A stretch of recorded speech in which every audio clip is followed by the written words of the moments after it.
శ్రీ గురుభ్యో నమః.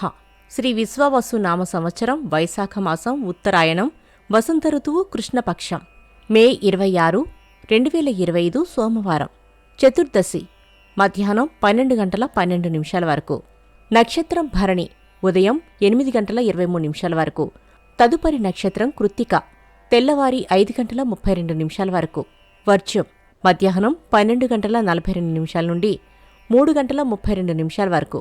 దుర్ముహూర్తం మధ్యాహ్నం 12:31 నుండి 1:23 వరకు.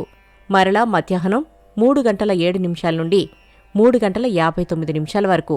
రాహుకాలం ఉదయం 7:30 నుండి 9 వరకు. ద్వాదశ రాశులవారు ఈరోజు చేసుకోవాల్సిన పూజలు: శివాలయాల్లో అభిషేకం జరిపించండి. శనీశ్వరుడికి తైలాభిషేకం జరిపించండి. ద్వాదశ రాశులు. మేషరాశి కుటుంబంలో శుభకార్యాలు జరుగుతాయి. ఆర్థికాభివృద్ధి సాధిస్తారు. బాకీలు వసూలవుతాయి. వాహన సౌఖ్యం. వృషభ రాశి కీలక నిర్ణయాలలో సొంత ఆలోచనలు శ్రేయస్కరం. దూర ప్రాంతాల నుండి శుభ ఆహ్వానాలు అందుతాయి. మిథున రాశి ఉద్యోగ యత్నాలు ఫలిస్తాయి. నూతన కార్యక్రమాలు చేపట్టి సకాలంలో పూర్తి చేస్తారు. శుభవార్తలు. కర్కాటక రాశి బంధువులతో ఏర్పడిన వివాదాలు పరిష్కరించుకుంటారు. వ్యవహారాలు నత్తనడకన సాగుతాయి. సింహరాశి నూతన ఒప్పందాలు విషయాలలో తొందరపాటు వద్దు. ఆర్థిక పరిస్థితి అంతంత మాత్రంగా ఉంటుంది. కన్యారాశి మిత్రులు శత్రులుగా మారి సమస్యలు సృష్టిస్తారు. ప్రయాణాలలో తొందరపాటు వద్దు. స్వల్ప ధనలాభం. తులారాశి పనులలో జాప్యం జరిగినా నిదానంగా సాగుతాయి.